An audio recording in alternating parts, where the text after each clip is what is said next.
UK has released details on their new highly skilled visa for workers, which is supposed to start from 1st of January 2021. So all you know that UK has exited from Europe.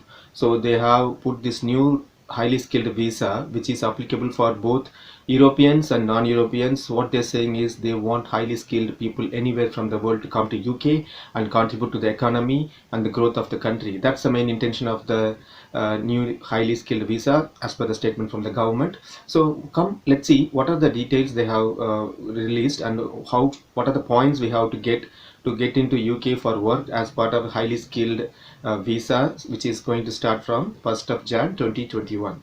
Let's see what is the current situation. The current situation is non-Europeans should satisfy the visa conditions, and they have to come through a sponsor, and then they cannot move between companies once they come with a single sponsor. So we don't know whether this kind of situation will exist after the new visa is released from 1st of Jan 2021.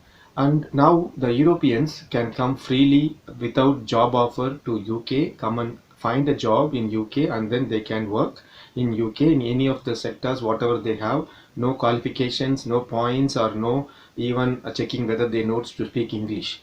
But that is going to change as per the new highly skilled visa scheme, that is point based visa scheme, which is supposed to start, as I mentioned again and again, 1st of Jan 2021 onwards. So the main points that they are giving to this highly skilled UK visa is they're giving 50 mandatory points which has to be satisfied for any visa which is under the highly skilled, and then 20 tradable points, and altogether you have to get minimum of 70 points to get eligible to apply for a UK highly skilled visa. And this visa, as I've mentioned, applicable for both Europeans and non-Europeans. There is no difference between Europeans and non-Europeans. So what is this first 50 points, that is mandatory points? First thing is these visa will be only issued by approved companies, which is called sponsors. The approved companies will issue visas, the job offer, that's the 20 points, and then the next 20 points is for the skill level, whether they have appropriate skill to do the job, that's 20 points. The next one is they will give 10 points for speaking English. We don't know how fluent you have to be there, that details is not available, whether you have to pass any exam or you have to write any exam. We don't have the details. We are expecting more details on this area soon from the government. So this comes the 50 points. The next 20 points, as I mentioned, tradable, which is based on the salary. If you got a job offer and you are able to speak English and you have a right skill, but the salary for that particular role or job offer which you got should be above 25,600 pounds per year. If you get that, that will take 20 points to you, give 20 points to you, and then you'll get 70 points and you can come and work in UK. We don't know still whether you have to still work with the same company or you can switch company as you do in US. You get a H1B through one company. Once you enter UK, once you enter USA, you can change the company when the sponsor changes. We don't know that. There might be chances that you can switch between sponsors. We are expecting that. But the same rules apply for the European Union people who are coming to work in UK. As of now, they don't have any checks or anything done over them or for them. Now they have to, if they want to work in UK after 1st of Jan 2021, they have to be qualified. They should have a job sponsor, and then they should be able to speak English fluently and also have a salary which is more than 25,600 pounds. Anyone below that will have less points, but that can be also traded by, okay, I'm just getting less points, which is I'm not able to get 70 points because my salary is less than 25,600 pounds. In that case, what they're saying is you can be able to get more points if you are a PhD or you have a PhD degree and then you have a PhD in STEM, which is science, technology, engineering, maths area. These people will get additional points or the tradable points, and then you can qualify the minimum 70 to get a highly skilled UK visa. So what are the benefits and drawbacks of this is the European Union people have to give all this documentation paperwork. That's one thing. And then the government has told that they are going to stop the low skilled visa, which is currently used for people who are coming to work in farm, care workers with the low threshold of salary. So that's the government said we are not going to issue low skilled visas going forward, the only high skilled people.